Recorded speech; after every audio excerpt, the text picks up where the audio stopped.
La historia de la dinastía Rothschild, estamos hoy en la séptima parte, vamos a ubicar los años que transcurrieron entre 1921 y 1945. Esta serie de conferencias está basada en un libro que se llama La historia de la casa Rothschild de Andrew Hitchcock. No es un libro fácil de conseguir, el único que conozco está en idioma inglés. No sé si hay traducción, pero bueno, quizás lo puedas conseguir allí en tu país. Habíamos dejado en 1921. Habíamos visto que una de las grandes instituciones creadas a comienzos del siglo pasado, donde la dinastía Rothschild crea una serie de instituciones que van uniéndose cada una de ellas en una especie de operación de pinzas para ir controlando todos los estamentos de la sociedad en todas partes del mundo, fue el control de los medios de comunicación. Y vimos que todas las grandes revistas que circulan por el mundo, todas las grandes cadenas de noticias, todas las grandes agencias noticiosas, todas las grandes radios, todas las grandes productoras cinematográficas, todas son propiedad de los Illuminati a través de sus distintas familias y grupos de poder, y que dentro de ese conjunto de personas que integran esa cofradía de gobernantes, se le encargó a John D. Rockefeller la tarea de controlar los multimedia. Entonces, cuando tú miras esas revistas que aparentemente unas se oponen a otras, en realidad son todas perlas del mismo collar, y todo lo que en tu país hoy es historia oficial, todo lo que tú ves en la CNN, todo lo que tú ves en los diarios de primera línea, todo lo que escuchas en los informativos que tiene que ver con las noticias internacionales y muchas de las cosas que ocurren en tu país, está absoluta y totalmente digitado porque no tiene ninguna posibilidad. En México, en Perú, en Colombia, en Argentina, aquí tenemos gente de todo el mundo hispano, vemos lo mismo que vemos en Montevideo. Nos pasan las mismas noticias, los mismos enfoques, con los mismos intereses, porque así es la media, el multimedia hoy en día. En estos días, por ejemplo, tenemos el tema Wikileaks, ¿verdad? Y tú lo estás viendo a diario. Cuando tú ves la CNN atrás de eso, cuando tú ves el BBC News atrás de eso, cuando inunda los titulares de tu diario, tú sabes que están los Illuminati atrás de eso, si no simplemente te lo ocultarían como todas las cosas o la mayor parte de las cosas que te estamos contando por aquí. ¿Quieres saber si algo es verdad? ¿Quieres saber si lo que te están diciendo, la forma en que te lo presenta, es la verdad? Fíjate en la fuente. E inmediatamente, en la medida que estás entrenado, allí tienes ya rápidamente un elemento para averiguar y comprender por dónde vienen los intereses de la información. A partir de allí, por ahora, mientras la Internet es libre, por ahora, no va a faltar mucho para que sea ferozmente censurada, puedes acceder a muchísima información independiente y a todas las fuentes independientes que tú desees y quieras en los diferentes idiomas, porque todo está absolutamente publicado y por eso puedes fácilmente confirmar informaciones, averiguar si es una desinformación o es una información, pero eso da un poquito de trabajo. En 1926, Rothschild & Sons, ustedes saben que los Rothschild habían llegado a fin del siglo XIX siendo dueños de más del 50% de la riqueza mundial, habiendo extendido una amplia cadena de casas bancarias, obviamente en toda Europa, en los Estados Unidos y ya comenzando a extenderse en el Lejano Oriente y en Asia. Financian o refinancian el metro eléctrico de la empresa Ferrocarriles de Londres, que tiene una participación muy importante en el control de todo el sistema de transporte subterráneo de Rothschild. Maurice de Rothschild tiene un hijo, Edmond de Rothschild, que va a pasar a ser un personaje muy importante en la historia moderna. Y en 1929 los Rothschild colapsan la economía de los Estados Unidos, producen la Gran Depresión, con algo muy sencillo que tú lo vas a ver reproducirse, pero de un modo diferente, seguramente en el año 2011, la contracción de la oferta monetaria. Es decir, ellos eran los que proveen de la oferta monetaria. Imagínate que en este momento la banca internacional, los verdaderos dueños de todo el sistema de dinero que existe, ahí vas a ver algunas empresas, algunos operadores de esto, decidan cortar el flujo de dinero, inmediatamente hoy el mundo entero colapsaría.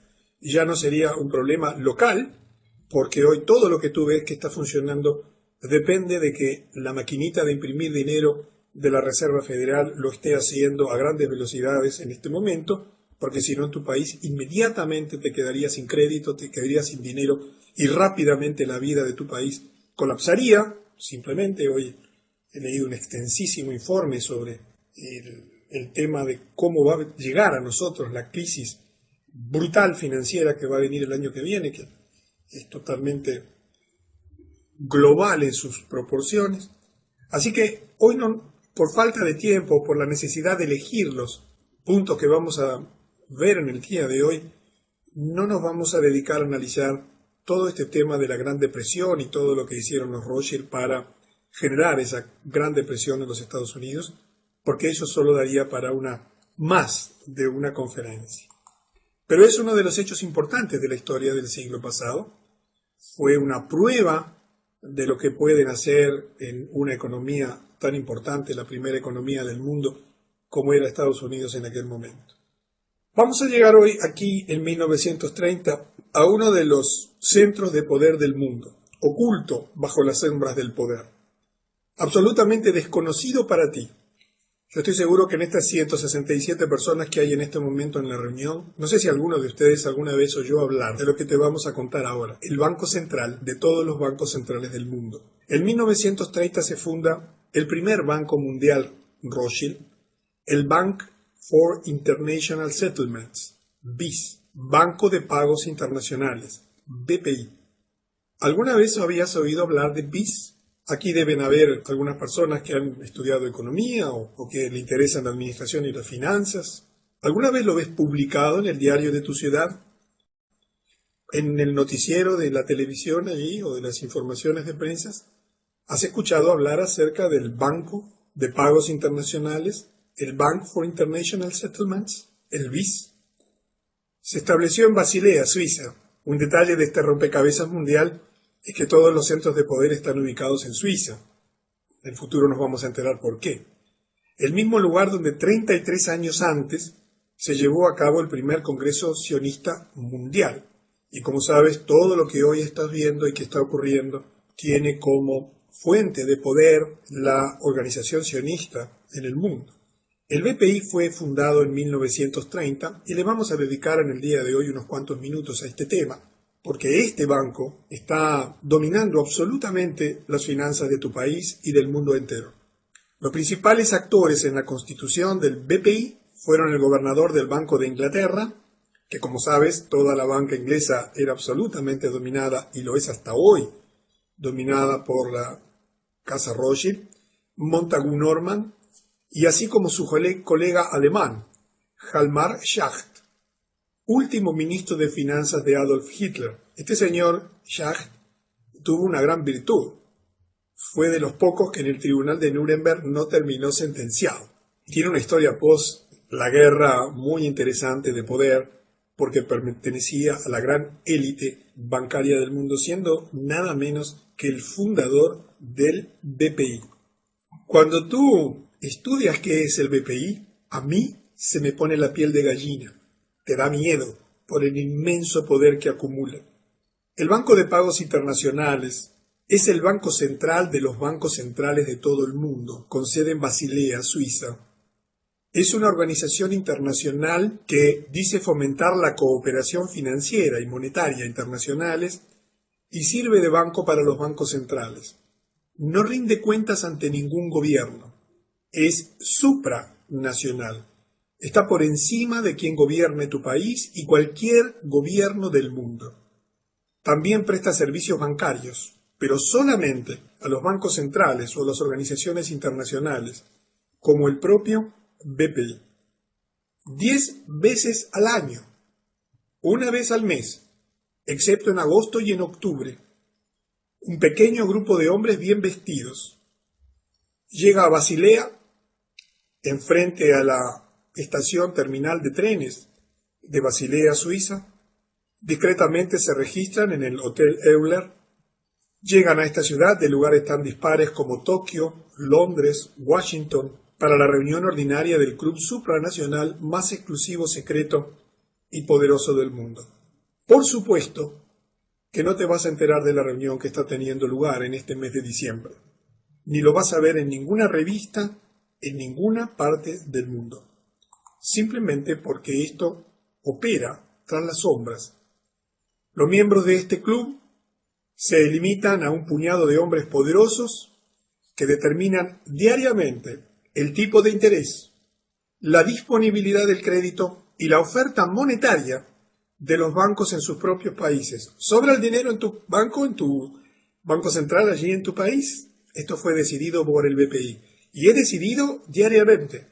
Diariamente cortan y te dan dinero, diariamente cortan y te dan crédito, diariamente te fijan los intereses del dinero, diariamente controlan la masa monetaria del mundo, aunque esto te parezca absolutamente disparatado e imposible, así funciona en la realidad.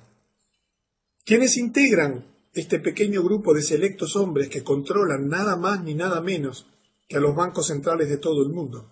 Los gobernadores de la Reserva Federal de Estados Unidos, el Banco de Inglaterra, el Banco de Japón, el Banco Nacional Suizo, el Bundesbank alemán, entre otros. Esta información no le pude precisar para qué año, de 40.000 millones de dólares en efectivo, en títulos públicos, oro. Los beneficios que obtiene solo por el alquiler de su tesoro de oro, que es solo superada por el Fort Knox en valor, son más que suficientes para pagar los gastos de toda la organización. Y el propósito descarado de las reuniones mensuales de esta élite es coordinar y, si es posible, controlar todas las actividades monetarias en el mundo industrializado. Si tú eres suscriptor de elladoscurodeldinero.com, cuando te registras, adquieres el derecho a descargar un libro que se llama El Grupo Bilderberg. En ese libro tienes muchísima información. Dentro de la información que vas a recibir en el ebook, vas a tener sitios web donde vas a poder asombrarte de toda la información y documentación que existe respecto de las cosas que han hecho en el pasado y de lo que están haciendo y de lo que tienen planificado hacer.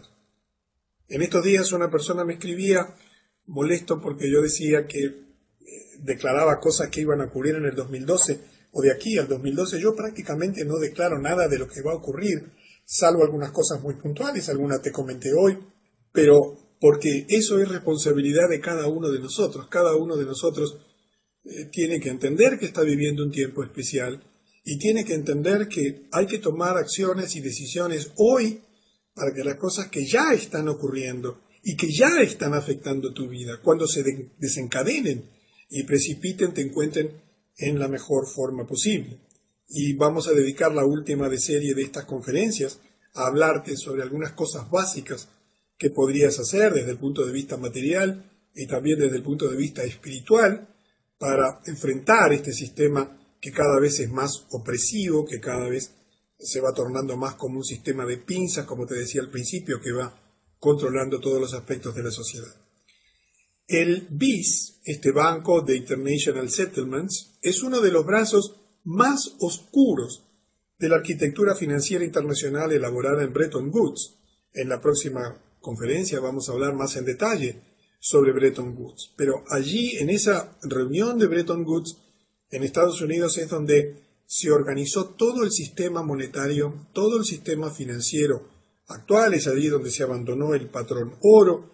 Es a través de ese acuerdo que hoy el mundo está lleno de dólares que son solo papeles pintados y que no tienen absolutamente ningún valor. Y está estrechamente vinculado al Grupo Bilderberg. Es controlado, como te decía, por una élite interna que representa a todos los más importantes bancos centrales del mundo. Observa que John Maynard Keynes, que fue quizás el economista más influyente de todos los tiempos, quería cerrar este banco, porque él sabía, como lo sabe cualquier persona informada, que fue utilizado para lavar dinero de los nazis en la Segunda Guerra Mundial. Tú tienes que comprender que los nazis, para haber podido financiar su guerra, necesitaron dinero. Siempre te aclaro que cuando en un lugar hay guerra, ese gobierno se endeuda, tiene que tomar créditos, porque el flujo del dinero normal que viene a sus arcas, vía impuestos al presupuesto del balance anual que ha elaborado para este año no puede ser utilizado para financiar los viajes de los soldados, el petróleo, las municiones, el armamento. Por lo tanto, automáticamente piden dinero prestado. Y allí, por supuesto, aparecen siempre todos estos grupos bancarios para dar dinero, porque dan el dinero a cambio de que la devolución sea garantida con los impuestos de la gente. Por eso, en tu país, si ha participado de guerras, ha terminado endeudado y teniendo que pagar fuertes reparaciones de guerra, tanto como ganador como perdedor. A comienzos del año 2006, ahora hace unos poquitos años, el BIS, para que tengas una idea que nos está afectando hoy modernamente, ya en ese momento publicó un documento en el que pedía el fin de las monedas nacionales, a favor de un modelo global de moneda única. Cuando en poco tiempo tú veas una moneda única, sabes que eso fue creado ya hace muchos años, que ya fue diseñado financieramente y que es un proceso absolutamente inevitable. En un informe publicado allí en un pedacito del Telegraph de Londres sobre las tasas de inflación del Reino Unido, se expresa que este BPI ha sugerido abandonar las muchas monedas nacionales a favor de un pequeño número de bloques monetarios formales basados en el dólar, el euro, el yen y el renminbi. No sé si sabes lo que es el renminbi, es la moneda oficial china, ¿verdad? Que tiene una unidad de medida en el yuan, pero en realidad la moneda de ellos es esta que te he comentado allí. Y ya de esto se está hablando hoy en día, está inundando todos los portales que van preparando la nueva situación. En 1900, así que el BIS, del cual nunca habías oído hablar hasta el día de hoy probablemente, es una de las grandes herramientas absolutamente en las sombras que tienen para dominar financieramente lo que ocurre en tu país y en todos los países del mundo.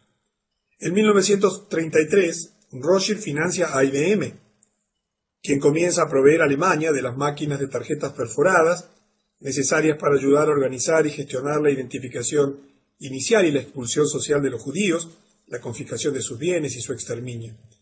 Yo he evitado expresamente incluir aquí todas las cosas que explicaron el porqué, todos los acontecimientos desde el punto de vista económico que explicaron el porqué de lo que pocos años ocurriría después de la Segunda Guerra Mundial, para limitarme a los hechos exclusivamente financieros y, bueno, haciendo, como te decía al principio, una muy escueta selección de las muchas cosas que ocurrieron en estos años. Thomas Watson, que fue el fundador de IBM, aceptó en junio de 1937 una distinción que se volvería en su contra, una medalla que Adolf Hitler creó para extranjeros que demostraron ser dignos del Reich alemán. Rebosante de esvásticas y águilas, la medalla confirmaba la contribución de IBM a la automatización de la Alemania nazi. En aquel momento Alemania era el segundo cliente de la IBM, después de los Estados Unidos. Los historiadores han documentado ampliamente cómo la tarjeta perforada de IBM, precursora de las computadoras, desempeñó un papel importantísimo en áreas que iban desde la puntualidad de los trenes alemanes hasta el programa de rearme de Hitler, pasando por los datos de censos que constituían en aquel momento un elemento clave para la política racista nazi. ¿Qué quiero darte a entender? ¿Qué queremos darte a entender a través de esto? Nada pudo haberse hecho por parte de Hitler y todo el esquema nazi sin el apoyo de las grandes corporaciones internacionales, sin el financiamiento de los grandes bancos internacionales para todo su proyecto de hegemonía mundial, porque ningún país puede hacerlo modernamente. En 1933, también en ese mismo año y bajo el gobierno de Roosevelt, se firma la Orden Ejecutiva 6102. Tú sabes que en Estados Unidos las leyes tienen una expresión numérica junto con unas letras, y se exigía a los ciudadanos de los Estados Unidos a entregar a más tardar el 1 de mayo de 1933 todo el oro en su poder. Te aclaro que Estados Unidos no estaba en guerra, ni había ninguna situación de emergencia. Sin embargo, salvo una pequeña cantidad de monedas de oro, deberían entregarse todos los lingotes de oro y certificados de oro de su propiedad a la Reserva Federal, al cambio de $20,67 por onza Troy. Imagínate que en tu país, hoy, el gobierno firma una orden ejecutiva y mañana lunes te enteras de que tú y tu familia tienen que entregar todo el oro que dispongan, salvo una muy pequeña cantidad, a no el gobierno de tu país. Porque tú sabes que la Reserva Federal no es parte del gobierno de los Estados Unidos. La Reserva Federal es quien gobierna, pero es una entidad privada. Esa entidad privada recibió una inmensa cantidad de oro. Por supuesto, muchas familias, especialmente las adineradas y todas aquellas que tenían acceso a esta información previamente, ya habían transferido sus ahorros en oro a otros países. En el marco de la ley Comerciando con el Enemigo, que es una ley, un acta patriótica que había en ese momento, que impedía hacer negocios con los alemanes, se castigaba con una multa de hasta $10,000. Al valor de hoy serían $167,700, ajustados por la inflación, o hasta 10 años de prisión, o ambas cosas. Estas son muchas de las cosas que han ocurrido en la historia, que han enriquecido ferozmente a la Reserva Federal. El precio del oro para las transacciones internacionales fue fijado a partir de entonces por la tesorería en $35 la onza, $587 a valor del 2010. Con el beneficio, con esa diferencia de beneficio, pagando 20,87 y quedándose con algo que inmediatamente, porque ellos fijan el valor del oro, de los intereses y demás, el gobierno constituyó un fondo de estabilización de intercambio que se creó por la Ley de Reserva del Oro en 1934. Acá tienes el sello del Departamento del Tesoro de los Estados Unidos, fundado en 1789, que por supuesto que como buen escudo de una institución perteneciente a los Illuminatis tiene 13 estrellas, tiene una balanza y tiene una llave, que son por supuesto símbolos masónicos de adoración satánica, que obviamente flamean en todas las grandes, en los logos de todas las grandes instituciones, como hemos venido viendo en estas conferencias. Y así avanza la historia. 1933 fue un año de muchos acontecimientos importantes. El 16 de noviembre de ese año 1933, el presidente Roosevelt reconoce el régimen sionista de Stalin en Rusia, y ya hemos visto cómo todo ese régimen que hizo caer a la Rusia zarista y que instaló un régimen dictatorial comunista fue organizado por los sionistas. Ya hemos visto la lista de los nombres de todos los fundadores, que eran todos judíos, sionistas, judíos askenazí, sin consultar con el Congreso. Es decir, que Roosevelt ese día reconoció al régimen. Es como si en tu país el presidente reconozca a un Estado sin informarle al Congreso cuando esto es requisito.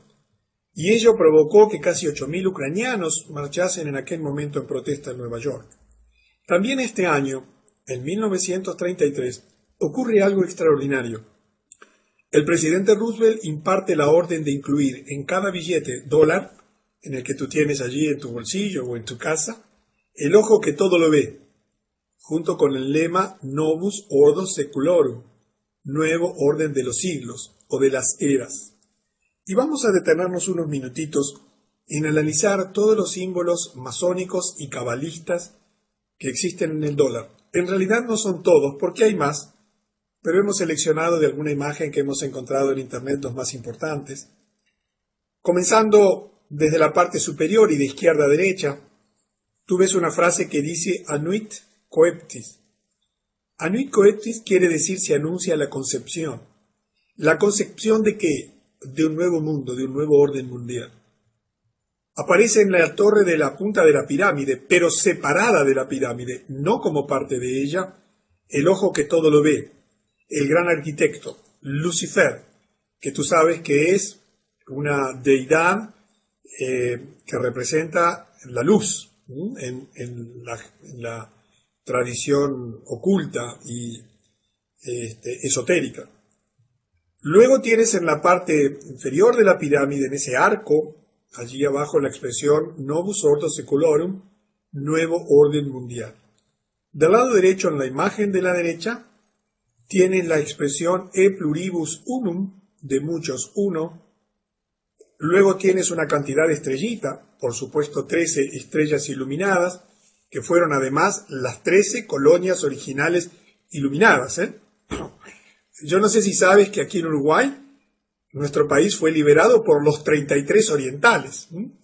No fueron 34 ni 31, ¿sí? El 25 de agosto de cada año nosotros celebramos la independencia que fue lograda por 33 orientales, porque por supuesto todos los libertadores y todos los movimientos emancipadores fueron masones en todos los países de América.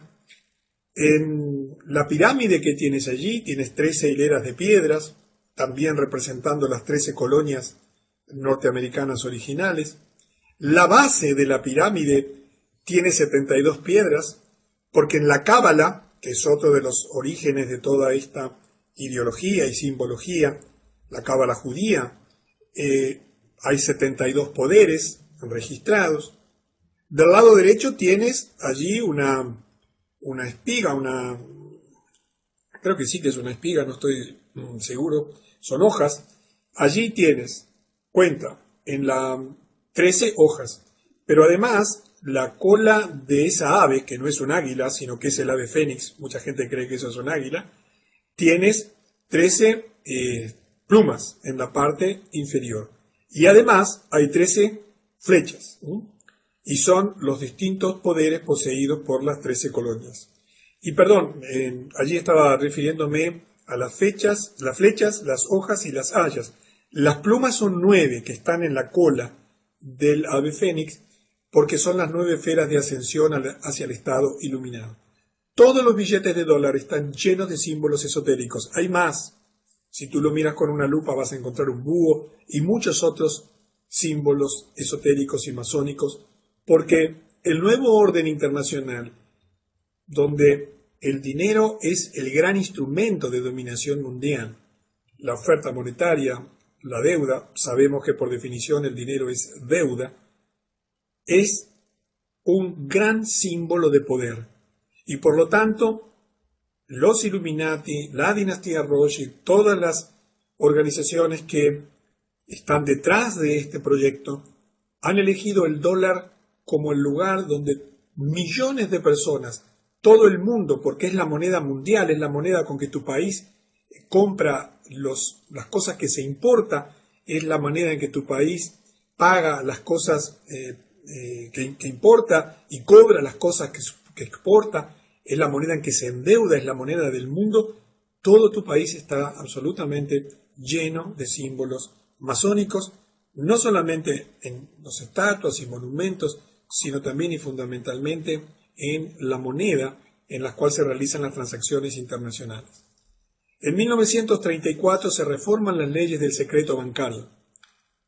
Quiero que sepas que el secreto bancario que tú conoces hoy internacional desde Suiza fue creado también en Suiza por la banca Rothschild en 1934 y se convirtió en ese momento por ley en un delito violar el secreto bancario por parte de un funcionario de estos bancos con pena de prisión. En mi país hay secreto bancario y quien lo viola también se expone a fuertes sanciones de la ley. El secreto bancario solo puede ser levantado a través de decisiones judiciales. Esto se hizo por parte de la ingeniería financiera Rothschild. ¿Pero por qué? Porque tenían por delante la Segunda Guerra Mundial. Ellos ya estaban en el conocimiento pleno de que los medios de información comenzaban a ser muy accesibles a la gente y tenían que tener mucho control sobre las filtraciones, porque ellos, que ya tenían preparada la Segunda Guerra Mundial, como lo sabemos desde el siglo pasado por documentos que hemos visto en conferencias anteriores, ellos financiarían a ambos lados del conflicto, como lo hicieron siempre en todas las grandes guerras de la humanidad, porque de ese modo siempre se aseguraban el control total, no solo durante la guerra, sino fundamentalmente después de ella. Y en ese momento también muere Edmond de Rothschild, que en toda esta historia había jugado un papel central. Suiza es el centro de poder donde se crea la legislación internacional. Allí tienen su centro de poder todos los grandes bancos internacionales, las Naciones Unidas, en fin, todos los grandes centros de poder mundial nacen legalmente en Suiza porque es el lugar que ellos eligieron desde siempre, lo han mantenido como país neutral, no es casualidad, lo han mantenido como país neutral porque tenían que separarlo siempre de la guerra, los ejércitos en pugna no podían atacar este país o intentar dominar este país, tenían que respetar su neutralidad, debido a que si no les eran quitado la financiación. Y en 1939, IG Farben, un gran complejo multinacional alemán, el principal productor de productos químicos, todas las grandes compañías, la Big Pharma internacional, Bayer y demás, tiene su origen en esta gran compañía, que era el gran o el principal productor de productos químicos en el mundo. Allí fueron a parar todos los ingenieros químicos nazis y todos los grandes científicos nazis. Después fueron contratados rápidamente por esta multinacional que tenía que seguir produciendo. Era también el primer productor alemán de acero, que aumentó dramáticamente su producción. Ese aumento de la producción se utilizó casi exclusivamente para armar a Alemania en la Segunda Guerra Mundial. Por supuesto, una empresa controlada por los Rothschild, que pasaría a utilizar judíos y otros pueblos desplazados como esclavos en los campos de concentración. Y esta empresa, esta fábrica, por ejemplo, fue la que creó el letal gas Ciclón B, que se dice que fue utilizado en las cámaras de gas. El 1 de septiembre, la Segunda Guerra Mundial comenzó con la invasión alemana a Polonia. No es de interés para este ciclo definir las causas de la guerra, sobre eso hay muchísima discusión e historiadores, sino simplemente tratar de hilar una cantidad de acontecimientos y centrarnos fundamentalmente en el uso de las finanzas como medio de gobernación mundial. Acá quiero aportarte un dato histórico muy interesante. Yo te decía en la invitación para la conferencia, si sabes quién se sospecha que fue el abuelo de Hitler, un abuelo desconocido. Y te voy a contar una historia absolutamente documentada.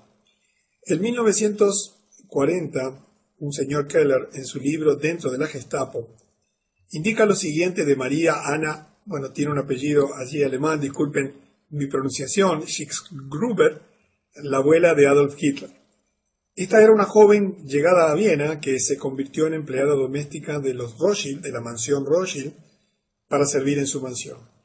Los historiadores dicen que el abuelo desconocido de Hitler debe probablemente buscarse en esa magnífica casa. Esto es respaldado por más historiadores aquí, por ejemplo Walter Langer en su libro La mente de Hitler. Dice que el padre de Adolf, que se llamaba Alois Hitler, era el hijo ilegítimo de María Anna y que ella vivía en Viena y que al tiempo de la concepción trabajaba como sirvienta en la casa del barón Rothschild. Tan pronto como la familia descubrió su embarazo, fue enviada de vuelta a su casa donde el padre de Hitler nació. Ahora, hay mucha especulación respecto de quién fue el abuelo. Y como muchos historiadores opinan, y esto es un hecho controversial, no confirmado, quizás habría sido el mismísimo barón Rothschild, pero esto de ninguna manera es un hecho objetivo y plenamente documentado. En un análisis superficial puede parecer poco probable que Hitler fuese un Rothschild, pero, de nuevo, cuando se descubren los beneficios que los Rothschild obtuvieron de esta guerra, las conexiones financieras y políticas, es posible imaginar perfectamente una conexión Rothschild y que no parezca tan descabellado como podría parecer en un primer momento, nada menos que con toda la maquinaria nazi de la Segunda Guerra Mundial. Pero viene bien la anécdota para ponerle un poquito de distensión a todo este tema tan oscuro, tan complejo que nos plantea la situación financiera que se fue tramando y elaborando a lo largo de los siglos y que hoy está oprimiendo tu país y la mayor parte de las familias que viven allí, así como sucede también en mi país. En 1941, Estados Unidos entra en guerra. El presidente Roosevelt lleva a Estados Unidos a la Segunda Guerra Mundial. También aquí hay muchos estudios y muchas ideas sobre las verdaderas causas. Aquí vamos a darte una de las causas que tienen que ver con la situación financiera mundial.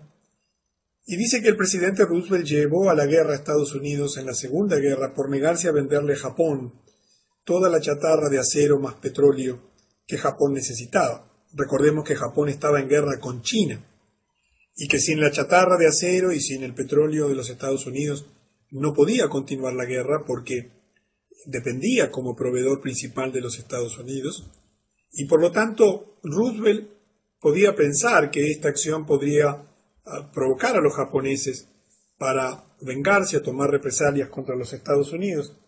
Y bueno, cosa que aparentemente después ocurrió, digo aparentemente en el sentido de como causa posible del ataque de los japoneses a Pearl Harbor, porque también sobre este tema hay muchísima información y desinformación respecto de quién verdaderamente financió y generó el ataque a la flota de los Estados Unidos en Pearl Harbor, por qué estaba allí toda concentrada ese día.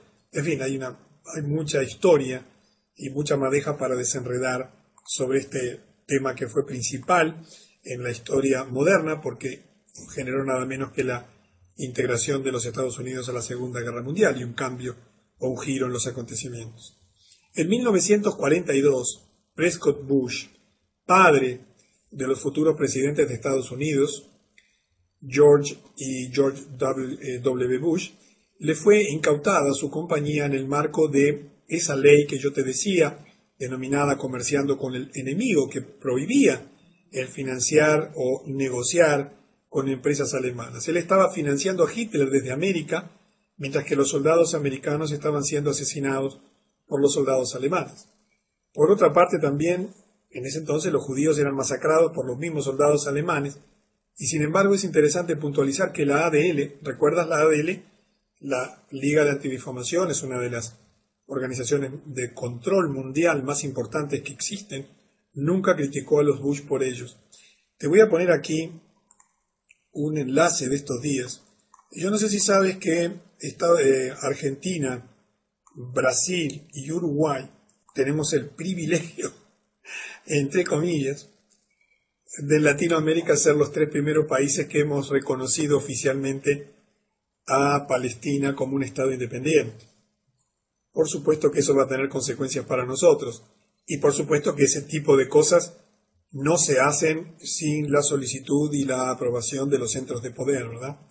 A mí me ha sorprendido muchísimo lo que ha hecho Uruguay, lo que hizo Argentina y el proceso que ha comenzado Brasil, pero te voy a poner allí un enlace, después lo puedes leer y escuchar. Inmediatamente la Liga Antidifamación ha salido a decir que esto, entre otras cosas, va a tener consecuencias en el ámbito bilateral. Así que veremos qué consecuencias tiene para Uruguay, Argentina y Brasil esta acción en medio de un conflicto que sabemos que es el conflicto central por el puja de poder, Jerusalén y el reparto de las tierras allí.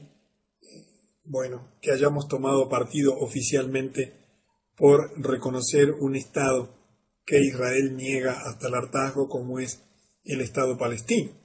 Pero te comento esto para que veas cómo la ADL inmediatamente reacciona en tu país, en el mío y en todas partes del mundo, pero principalmente en los Estados Unidos apenas hay algún atisbo de acciones o comentarios o conductas en contra, aunque sean la menor de las críticas, a las organizaciones sionistas, y eso hace que sorprenda que no hayan criticado a Bush por su inconducta.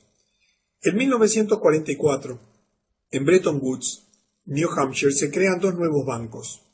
Y aquí llegamos a 2 instrumentos de poder absolutamente extraordinarios desde el punto de vista financiero en nuestro tiempo. Bajo la influencia Rothschild se crea el Fondo Monetario Internacional y el Banco Mundial.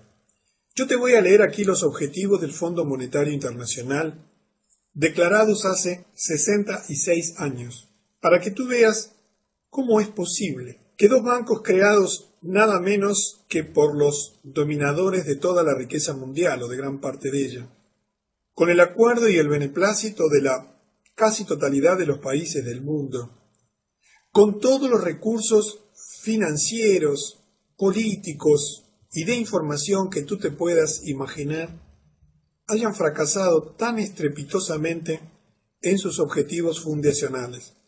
No solamente fracasar, sino lograr exactamente lo contrario pocas décadas después. Eran los objetivos fundacionales del Fondo Monetario Internacional.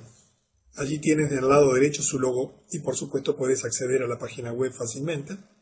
Promover la cooperación monetaria internacional a través de una institución permanente que proporcionaría un mecanismo de consulta y colaboración en materia de problemas monetarios.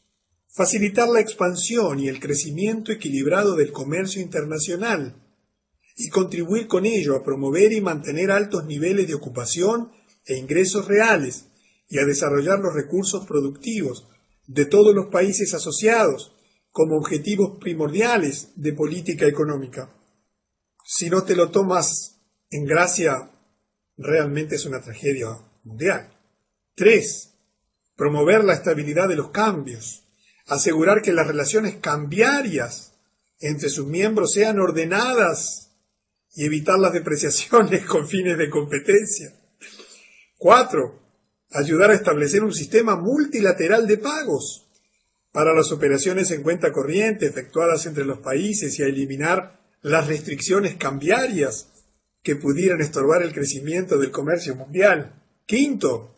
Infundir confianza en los países miembros al poner a su disposición los recursos del fondo en condiciones que los protegieran, dándoles así la oportunidad de corregir los desajustes de sus balanzas de pago sin recurrir a medidas que pudieran destruir la prosperidad nacional e internacional. 6. Como consecuencia de la función anterior, reducir la duración y la intensidad del desequilibrio de las balanzas de pago internacionales. Realmente solo el diablo y sus adoradores pudieron ser tan maquiavélicos y tan malos, haber creado un organismo internacional declarando públicamente estos objetivos, con todos los recursos disponibles para haber logrado pocos años después exactamente lo contrario. Quiero que entiendas que lo que está pasando en tu vida y en tu país ha sido absolutamente diseñado por los centros de poder, que se ocultan bajo una apariencia de corderos, de buenas intenciones, pero que en la realidad son verdaderamente diabólicos y demoníacos. El Banco Mundial, abreviado como BM, en inglés World Bank, es uno de los organismos especializados de las Naciones Unidas, por supuesto como el Fondo Monetario, que se define como una fuente de asistencia financiera y técnica para los llamados países en desarrollo. Su propósito declarado, yo quiero que adviertas el propósito de este banco. Fue creado con un inmenso poder, con recursos absolutamente ilimitados, con esta finalidad que te voy a mencionar ahora. Su propósito declarado en su carta fundacional era reducir la pobreza mediante préstamos de bajo interés, con créditos sin intereses a nivel bancario y apoyos económicos a las naciones en desarrollo. Está integrado en la actualidad por 186 países miembros. Fue creado en el 44 y por supuesto, y tiene su sede este banco en la ciudad de Washington, Estados Unidos. Tú observa lo que ha pasado en el mundo. Un banco creado con este poder para reducir la pobreza solo ha logrado aumentar la pobreza y endeudar a todas las naciones que han tomado sus préstamos.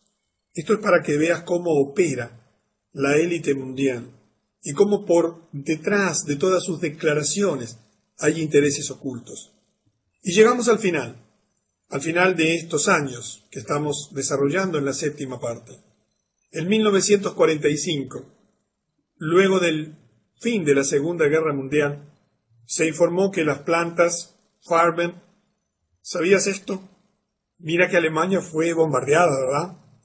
Sin embargo, no fueron específicamente atacadas en los bombardeos sobre Alemania. es interesante que se encontró que solo sufrieron un 15% de daños.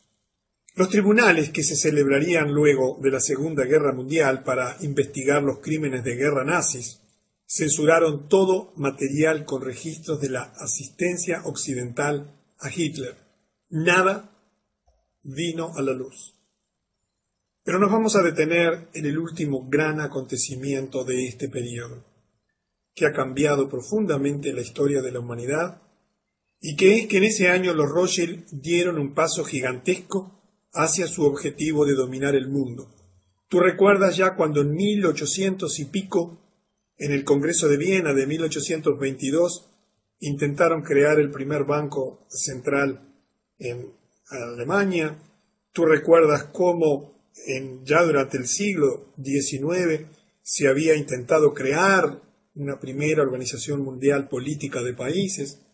Recuerdas cómo cuando al final de la Primera Guerra Mundial fue creada la Liga de las Naciones, que tuvo un periodo muy cortito, pero ahora sí, en el fin de la Segunda Guerra Mundial, logran crear su gran instrumento de control político a nivel mundial, las Naciones Unidas.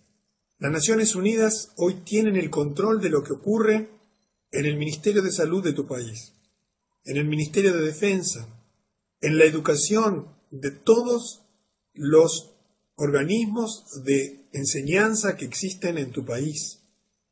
Tiene bajo el control la producción de alimentos. Vamos a hablar extensamente en la próxima reunión sobre el tema de las Naciones Unidas, porque esta es la pieza que ha venido a cerrar el círculo de poder por parte de los grandes financistas internacionales de todas las cosas que están ocurriendo en el mundo. En la octava parte de la dinastía Rothschild nos vamos a encontrar para abarcar acontecimientos ya mucho más cercanos a nosotros. Te sorprenderás de las cosas que también vas a escuchar y que ocurrieron en la octava parte de la dinastía Rothschild.